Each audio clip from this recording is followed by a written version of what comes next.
তো দুর্গাপুর থেকে বাস ছেড়ে দিয়েছে, তো আমি যাচ্ছি এক্সপ্রেস লাইনে। বাসটা খুব সুন্দর, আমি ফার্স্ট টাইম এক্সপিরিয়েন্স হলো। বাসটা গ্রিন লাইন শ্যামলের থেকে নো ডাউট খুব ভালো লাগলো আমার। তো যেতে যেতে আমি ফোনে একটা জিনিস দেখলাম, আর ফোনে একটা জিনিস দেখলাম মনটা সত্যি খারাপ হয়ে গেল।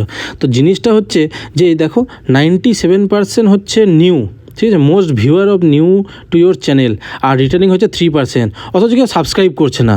তো এইসব দেখে দেখে মনের আশা পূরণ করতে করতে একটু স্যান্ডউইচ খেয়ে নিলাম।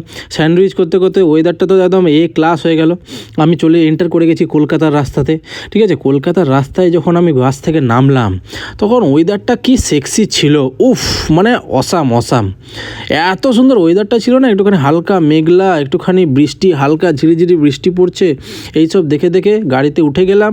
উঠে গিয়ে এই যে কলকাতার রাস্তা ঝাঁকানি খেতে খেতে, আর যা খিদে পেয়েছিল গো, বাপরে বাপ। আমি তো সময় নষ্ট না করে এই যে আমি আর আমার দাদার সাথে চলে গেলাম একটুখানি ডিনারটা করতে। ব্যাস, তো দেখা হচ্ছে নেক্সট শর্টসে, বাই।